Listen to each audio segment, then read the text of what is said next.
La verdad concreta, el espacio que te contará lo que el poder oculta, con la conducción de Gustavo Vera y la participación de Lucas Scherer y Mario Ganora. En la producción, Rafael Guillén y Leila Tierra. Esta es la historia de un hombre común. Bueno, muy buen martes. Un martes muy especial, se cumple nuestro 17º programa de La Verdad Concreta en Conexión Abierta. Estamos acá con el periodista Lucas Scherer, quien les habla Gustavo Vera, con la producción de Gisela y la operación de Julia. Y bueno, hoy un tema obligado, digamos que uno no puede obviar de ningún modo, tiene que ver con los resultados de las elecciones presidenciales que se desarrollaron el domingo pasado. Por supuesto que desde el programa La Verdad Concreta, La Alameda, Bien Común, enorme alegría, digamos, por la derrota de Aníbal Fernández. Esto, digamos, es un hecho auspicioso, con independencia de las diferencias que tengamos con la señora Vidal, a quien felicitamos por la extraordinaria elección que realizó. Pero Aníbal Fernández era, como muchas veces lo explicamos en este programa, uno de los estrategas del desarrollo del crimen organizado en la Argentina, uno de los que facilitó la utilización de palancas del Estado para el crecimiento de la trata y el narcotráfico, algo que hemos explicado abundantemente en programas anteriores, y estaba en disputa con su alter ego, su reverso, de alguna manera, que era Jaime Estiuso. La Alameda se puede sentir orgullosa de haber contribuido con su pequeño granito de arena, primero para que Estiuso no esté en el país y tenga hoy la causa más preocupante, que es la de enriquecimiento ilícito, que él inició la propia Fundación Alameda, y también el orgullo de que el señor Aníbal Fernández haya sido derrotado en la provincia de Buenos Aires. Bueno, muchos dirán, bueno, pero Gustavo Vera, la Alameda, Bien Común, llamaron a votar por la candidatura de Felipe Solá y quien triunfó es Vidal. Bueno, tienen que entender que en todas las encuestas previas Solá medía entre el 12 y el 14%, finalmente terminó obteniendo el 19%, y ese 19 que terminó obteniendo, casualmente son los 5 puntos que le faltan, o la diferencia que hay entre Aníbal Fernández y Scioli. Hay que recordar que Scioli triunfó en la provincia de Buenos Aires, ¿sí? Y Aníbal Fernández perdió.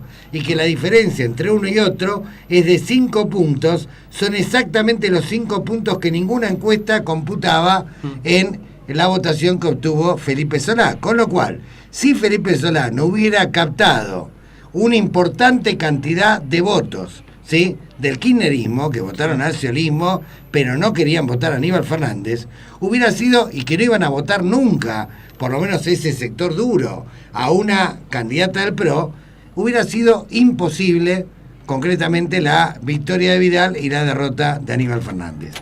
Este es un dato de la realidad bastante importante, porque sin este juego de A3 no se hubiera dado el resultado que finalmente se dio.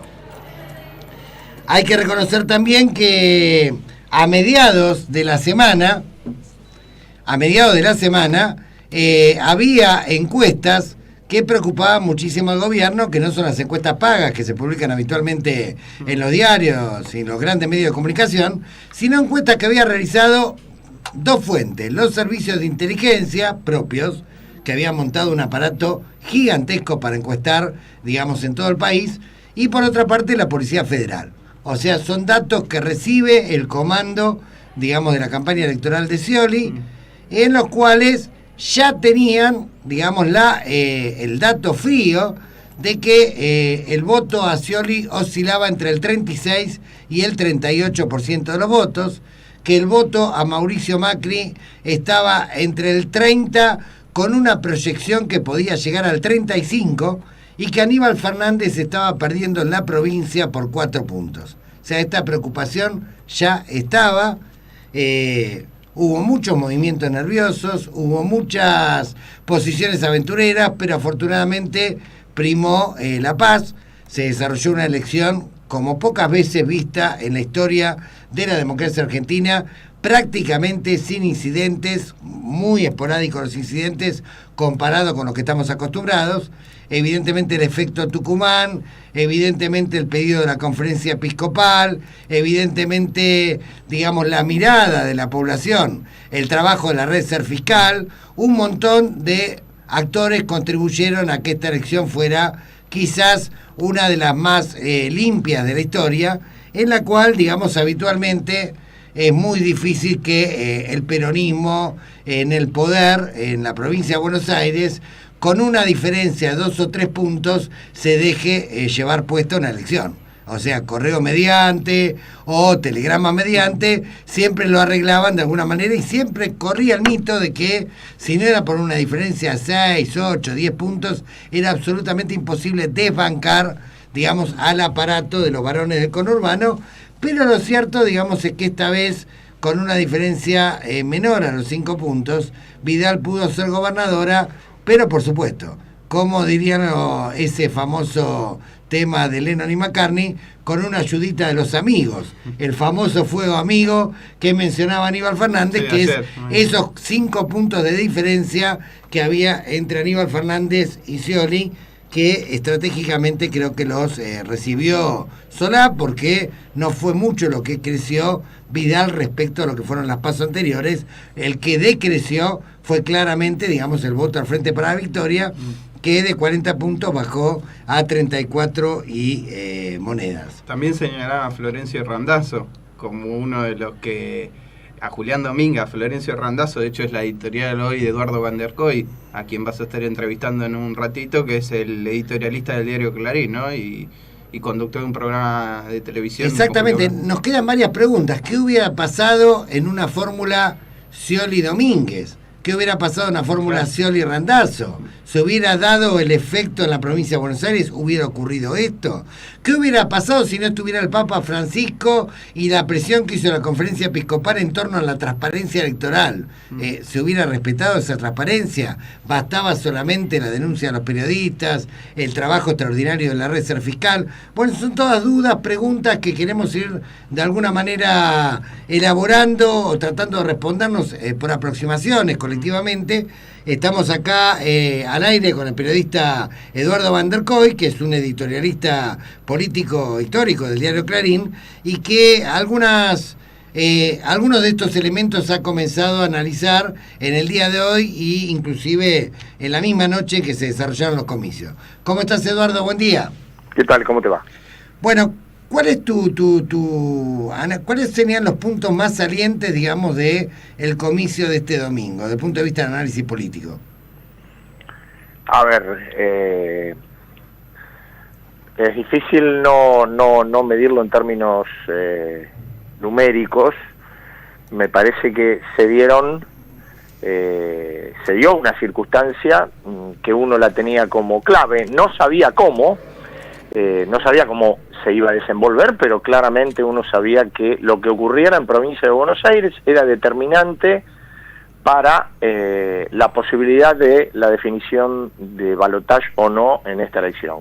Todo lo demás venía más o menos dentro de lo previsible, con la variación en no ANEA que tenía Scioli, sí, con el fortalecimiento de Macri en la región central. Todo esto más o menos se tenía previsto. No se tenía en claro qué podía ocurrir en provincia de Buenos Aires, porque sí se medía en términos de imagen el efecto negativo de la presencia de Aníbal Fernández como candidato.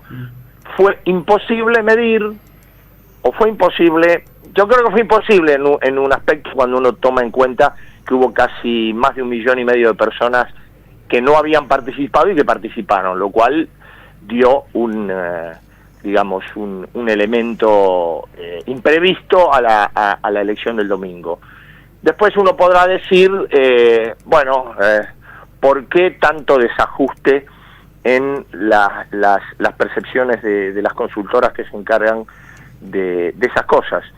También es otro elemento a tomar en cuenta. Lo que uno no podía prever era que la figura de María Eugenia Vidal iba a provocar el arrastre que provocó en provincia de Buenos Aires, a punto tal que es absolutamente inédito que un candidato a gobernador, en un sistema de boleta tan compleja y anacrónica como tiene la Argentina y también en la provincia de Buenos Aires, termine tirando para arriba a un candidato a presidente. Sí, y datos significativos. ¿A qué atribuís la distancia de 5 puntos aproximadamente entre Scioli y Aníbal Fernández en la provincia de Buenos Aires? Bueno, eso claramente es el efecto de Aníbal Fernández, yo no tengo dudas que eso tiene que ver con una candidatura que nació mal parida, y con una candidatura que es producto, una vez más, de los errores estratégicos que comete la presidenta cada vez que tiene que armar una maquinaria electoral. No es la primera vez que ocurre. Digo, a ver, arranquemos por Amado Vudú. Sí. Arranquemos por Amado Vudú y podemos hacer un recorrido largo de esto. La verdad que hay dos cosas en esto que fueron difíciles de entender. Primero, el empecinamiento en dejar a Aníbal Fernández como candidato, y segundo, la manera en que Aníbal Fernández gana la interna con Julián Domínguez. Sí, todos sabemos que esa interna fue irregular. Exactamente. No solamente por las denuncias de Felipe Solá, etcétera. Fue irregular, lo sabe Julián Domínguez. Julián Domínguez no pudo o no quiso hacer de esto un problema, porque hubiese transformado obviamente esa elección interna al Frente para la Victoria en un escándalo que se hubiera sumado al que plantearon Felipe Solá de una, las denuncias del macrismo, y bueno, a ver, demasiada acumulación de errores como para que no deriven en una sorpresa como la que se tuvo el domingo. Sí, sobre todo también cómo se deterioró la excelente relación que había entre Scioli y Francisco a partir del factor Aníbal Fernández. También es un elemento a tener presente, ¿no? O sea, no gustó nada en Roma que Aníbal Fernández sea candidato por los antecedentes que había, por su clara posición de despenalización de todo tipo de droga y aparte por su rol, cuando estuvo a cargo del Ministerio de Seguridad y de otras áreas como la Dirección de Migraciones, la Inspección General de Justicia. Bueno, yo creo que hubo una militancia activa bastante fuerte, digamos, de sectores clericales, digamos, que trataron de alguna manera de evitar que Aníbal Fernández ganara a lo que dé lugar, ¿no? Sí, que la hubo, no hay dudas que la hubo, vos la conocés mejor que yo, pero que hubo una militancia barrial de los sacerdotes en contra de la candidatura, sobre todo en Corruganos, en contra de la candidatura de Aníbal Fernández, no hay duda. A ver, yo no creo que Scioli sea el responsable de esa candidatura. Sí es el responsable de no haber hecho nada para evitarla, que en todo caso es una carga que uno debiera endilgarle a Scioli en muchos planos, ¿no? Digo, la verdad que Scioli tiene una manera de entender la conducción política que cree que es la misma para cualquier circunstancia. Claro. Bueno, la política no es así, la realidad no es así. Vos no podés hacer siempre lo mismo, la realidad te obliga a ser más plástico. Me da la impresión que el gobernador de Buenos Aires tiene ese problema, ¿no? ¿Qué opina respecto a la votación de Massa? La votación. Sí, la votación en general. A ver, me parece que la votación de Massa fue una buena votación, teniendo en cuenta que claramente él había quedado como, digamos, el invitado de piedra en este escenario. Retuvo y aumentó un poco el caudal que había tenido en las PASO. Y bueno, ahora está en una posición de árbitro, entre comillas. Yo no creo mucho en la propiedad de los votos que tienen los candidatos. Claro. Los tienen, obviamente, para legitimarlos, pero no quiere decir que los votos vayan donde los candidatos digan.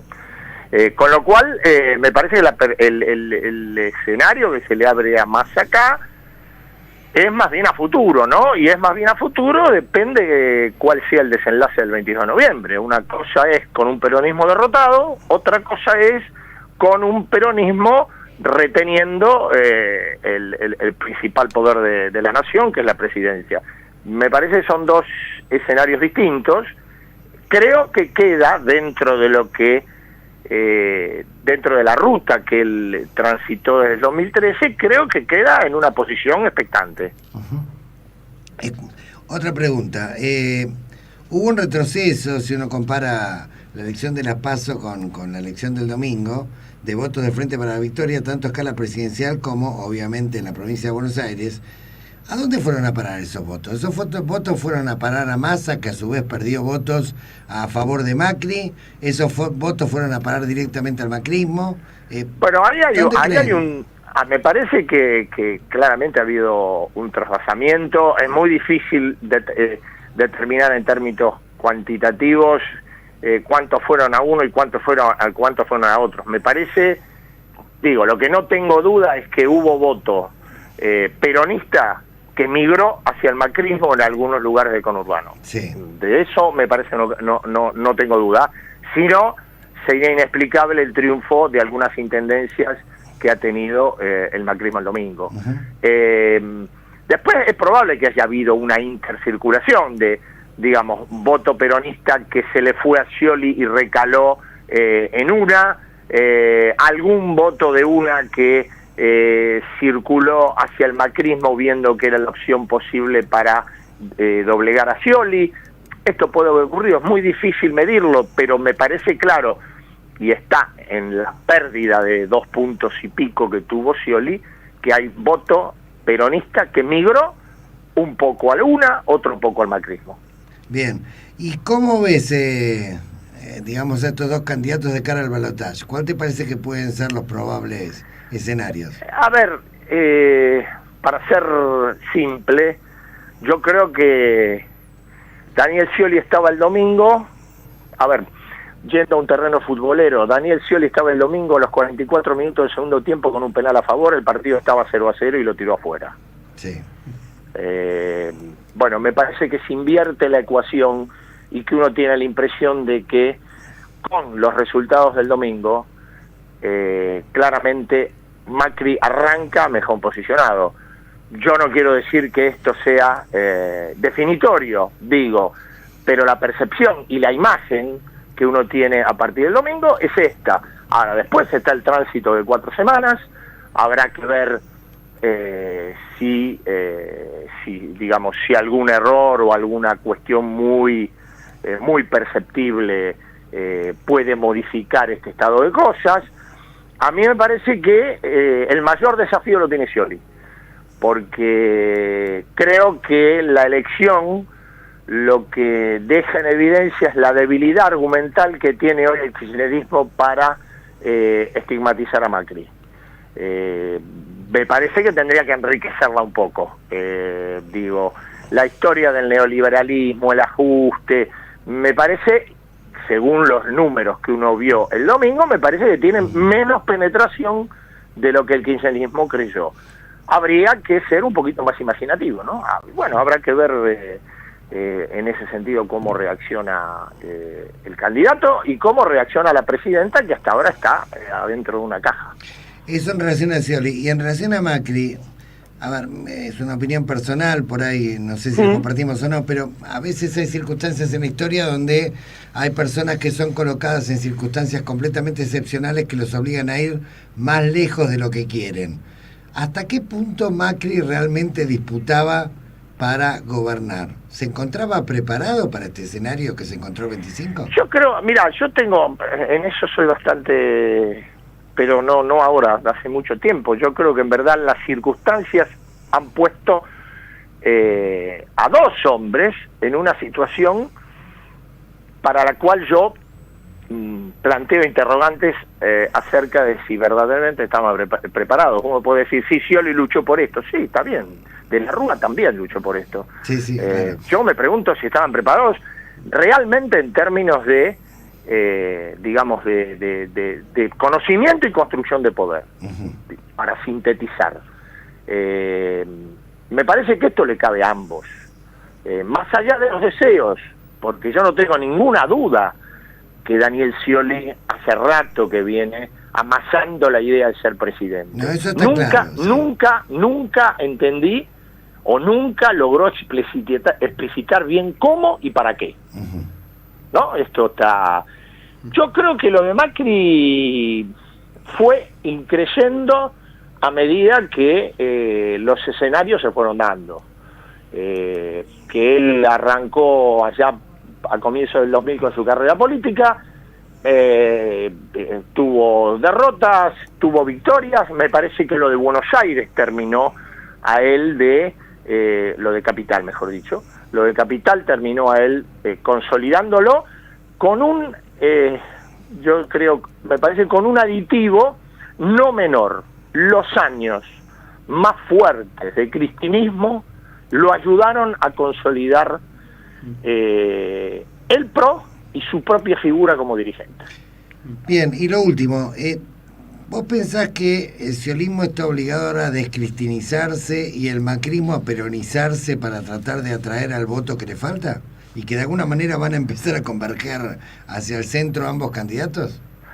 Me parece que los candidatos ya están en el centro, ¿no? Uh-huh. Digo, es difícil no imaginar hoy a Scioli y a Macri fuera de ese centro. Uh-huh. Las convocatorias o las referencias al peronismo, Macri las hizo en el último tramo de campaña. Uh-huh. No creo que varíe mucho eso en el candidato del PRO. Acá la duda es, yo tengo dos dudas. Primero, yo creo sí que Scioli necesitaría un mayor margen para ir por aquellos votos que están hoy en oferta, ¿no? De los que no lo votaron y de otros candidatos. Me parece que sí, él necesita otro margen para cautivar eso. Mi pregunta es si lo va a tener. Yo en lo personal creo que no, pero bueno, es el desafío que tiene el gobernador de Buenos Aires por delante. Sí, sí, tal cual. Bueno, Eduardo, te agradecemos muchísimo esta comunicación y bueno, que tengas una muy buena semana. Bueno, igualmente. Hasta luego.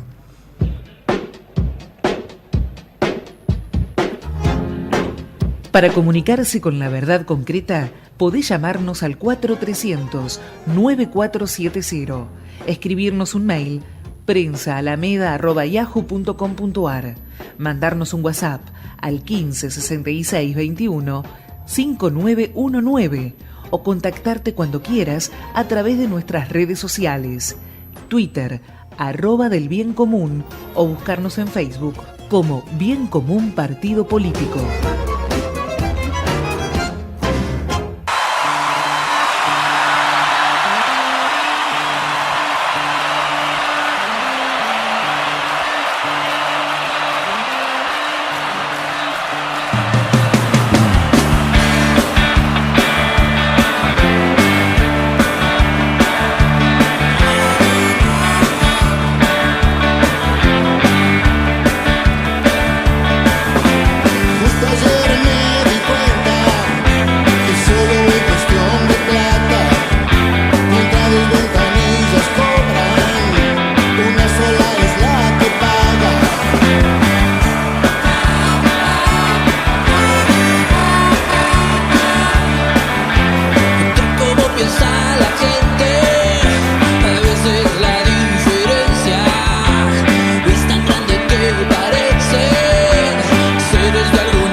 La verdad concreta, el programa de Gustavo Vera. Bueno, estamos con uno de los referentes de una de las organizaciones que jugó un rol clave para tratar de garantizar, primero, que lleguemos en paz, digamos, a este comicio del domingo, y, digamos, segundo, que aumenten los grados de transparencia, lo cual no quita que haya habido, como de costumbre, trampas, maniobras, etcétera, pero que la percepción general, por lo menos que tenemos, es que no se comparan con las que hemos visto durante las PASO o en elecciones, o en las elecciones de Tucumán, por ejemplo. Quisiéramos saber cuál es tu opinión, Claudio. ¿Cómo estás? Buen día. ¿Qué tal? Buen día, ¿cómo están? Sí, tal cual como decís, Gustavo. Gracias por la comunicación. Ha habido mucha conciencia ciudadana, mucha participación ciudadana. Las PASO fue un llamado de atención y Tucumán fue un muestrario, diría, transparente de todo lo que puede pasar en una elección y que no queríamos. Por eso en algún momento decíamos, a nadie le conviene, a nadie, oficialismo, oposición, ciudadanos, que haya un nuevo Tucumán electoral en la Argentina, ¿no?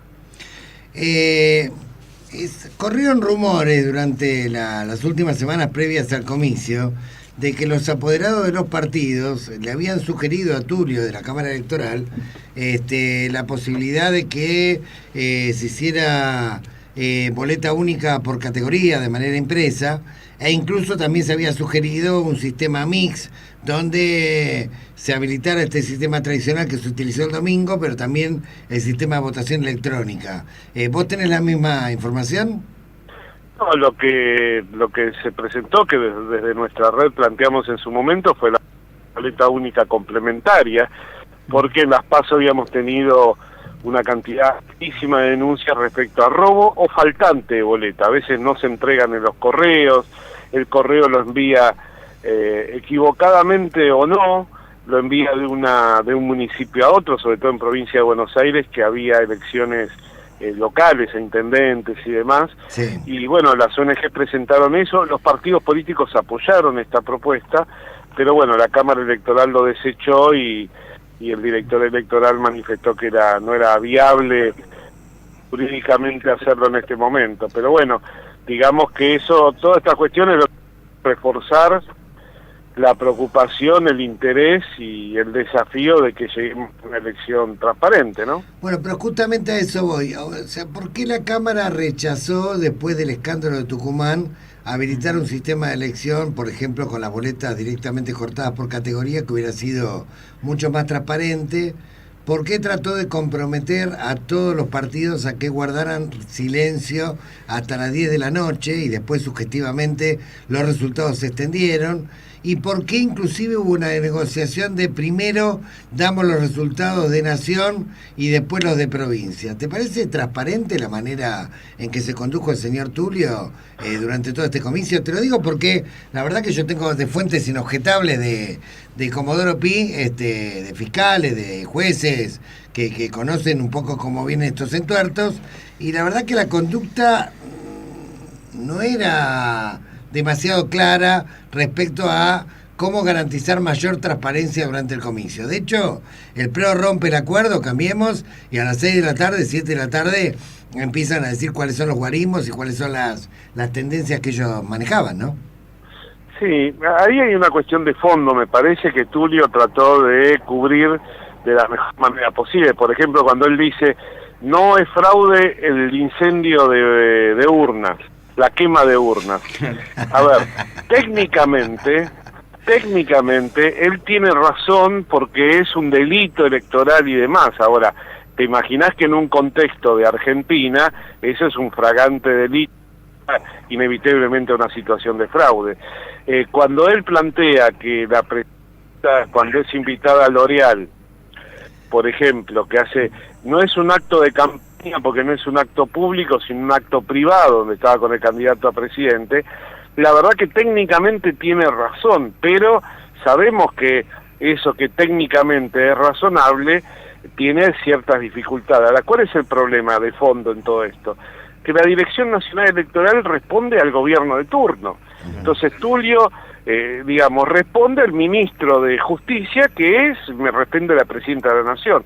Esa es la cuestión de fondo que hay que cambiar. En el mientras tanto, algunas cuestiones fueron propuestas de las cámaras. En realidad la Cámara, los apoderados, les pidió dos cuestiones que era lo que nosotros veníamos trabajando. Por un lado, que no salgan a atribuirse triunfos adelantados, y por otro lado, que no salgan a denunciar una situación fraudulenta sin tener las pruebas. Y luego es el tema de la demora de la carga de datos, que es bueno decir también que es una cuestión que maneja un privado, como es Indra, en una licitación directa, sí, con mucho dinero, y que eso depende del Poder Ejecutivo Nacional. De nuevo, dentro de la elección, ahí la Cámara Nacional Electoral no tiene ni arte ni parte.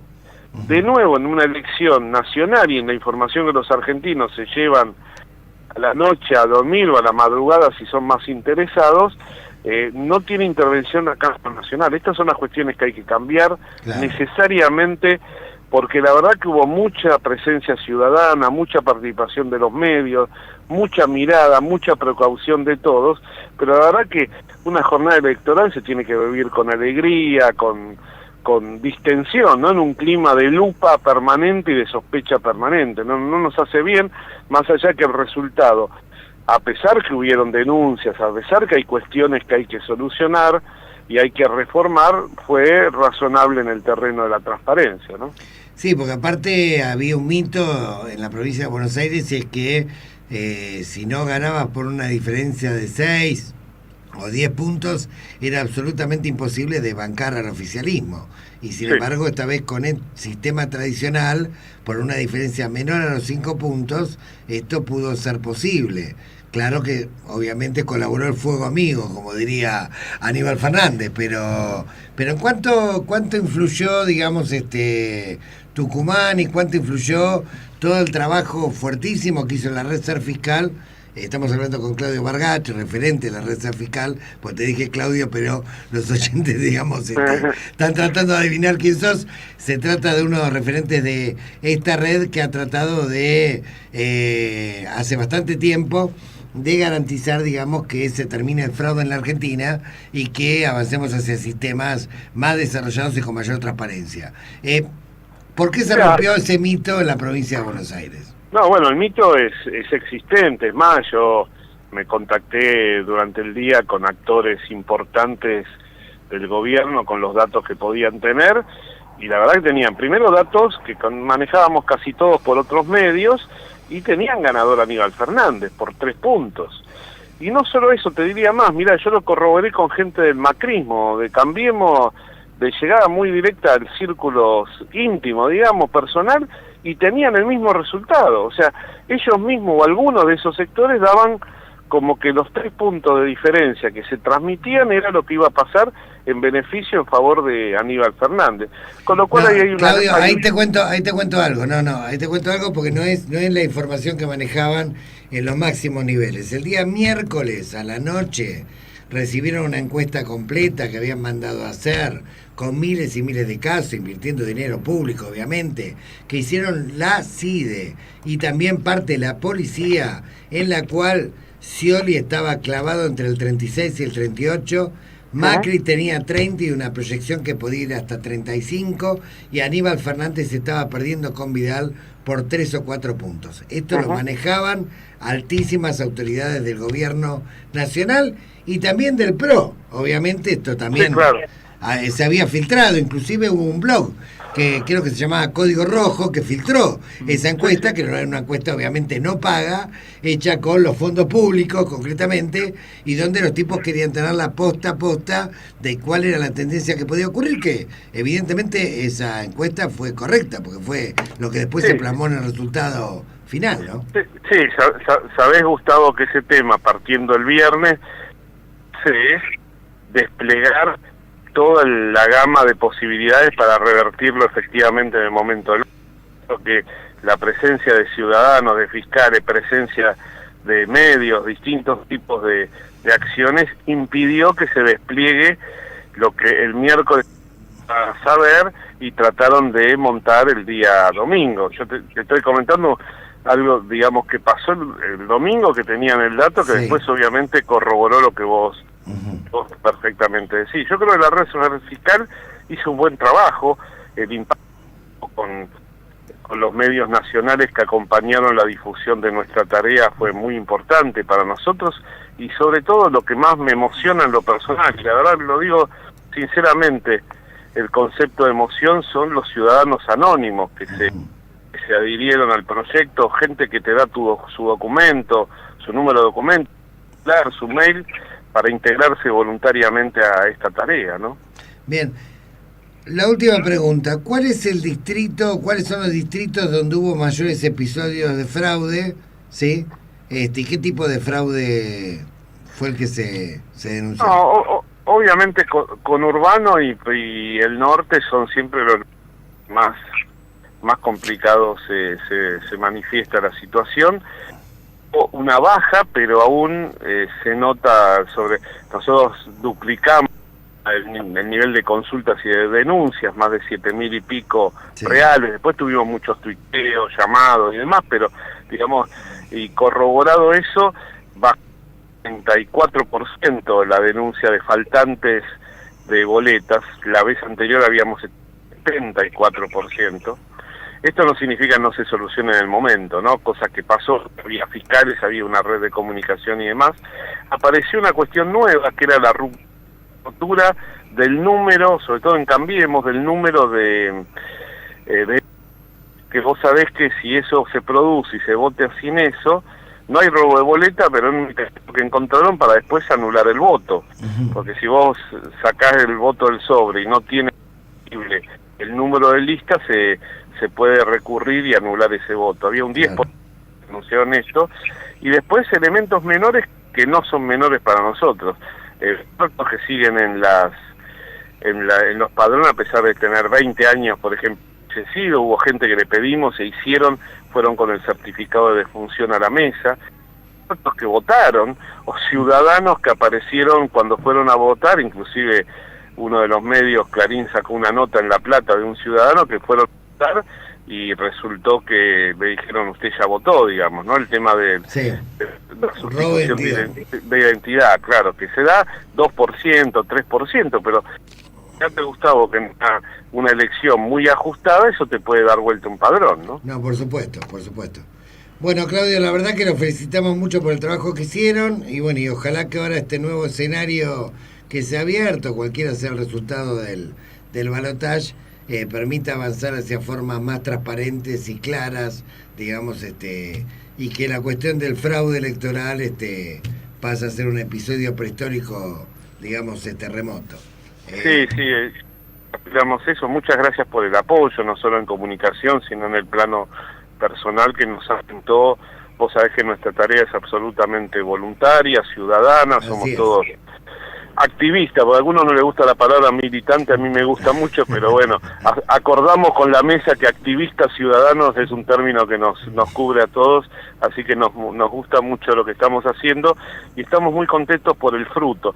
No tiene que ver con quién ganó, quién perdió, eso nosotros, esa discusión política, algunos la hacemos en otros lugares, otros no, pero no significa que transparencia significa que pierdan algunos o ganen otros. Esto también me parece importante destacarlo, por eso es bueno que si ustedes ven el mapa, todos vemos el mapa que quedó, es un gran rompecabezas donde hay representación de distinto tipo.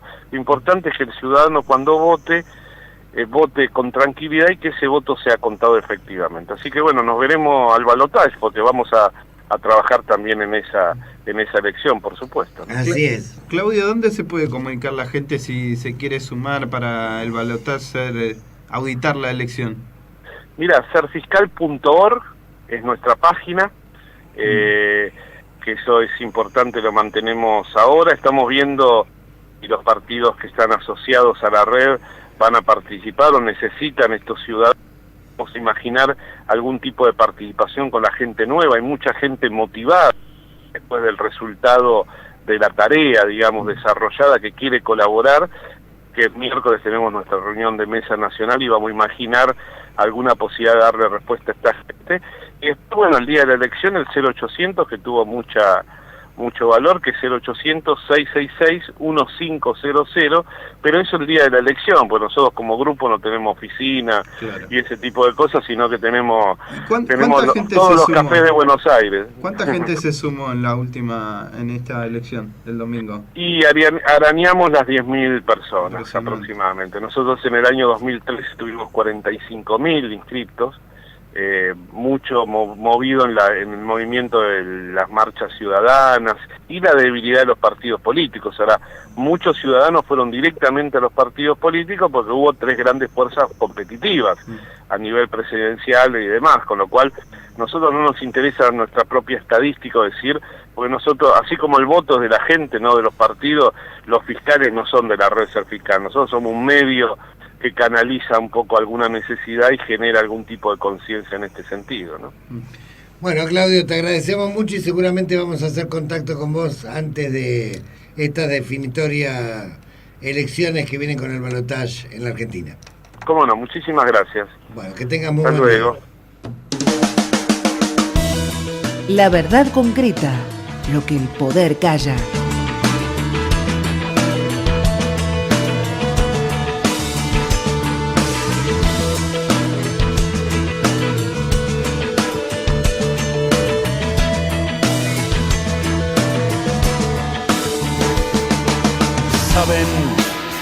Quisiera darles la dirección donde se arreglan estandartes.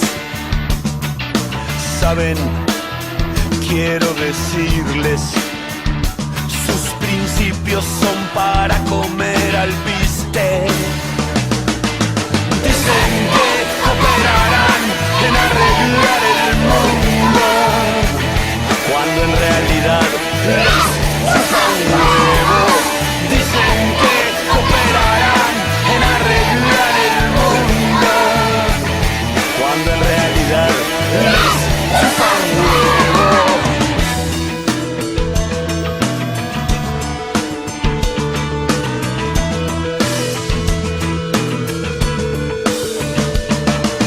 Saben, quisiera darles la dirección donde se sacan las caretas. Saben, quiero decirles, sus pensamientos solo llevan a la nada. Dicen que cooperarán en arreglar el mundo, cuando en realidad les chupa un huevo. Dicen que cooperarán en arreglar el mundo, cuando en realidad les chupa un huevo.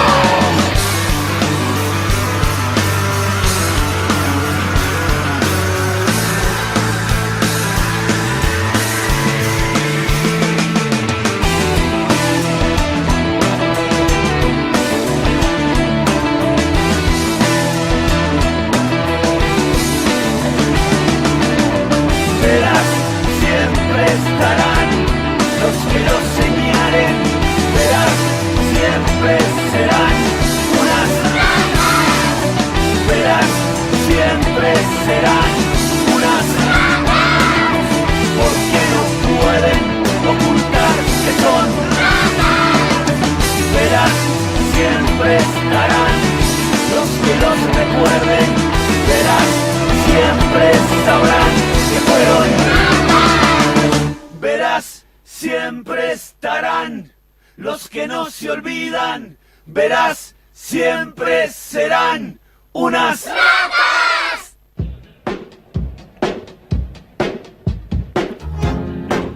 Para comunicarse con la verdad concreta, podés llamarnos al 4300-9470, escribirnos un mail prensa@yahoo.com.ar, mandarnos un WhatsApp al 15 66 21 5919 o contactarte cuando quieras a través de nuestras redes sociales, Twitter @del Bien Común o buscarnos en Facebook como Bien Común Partido Político.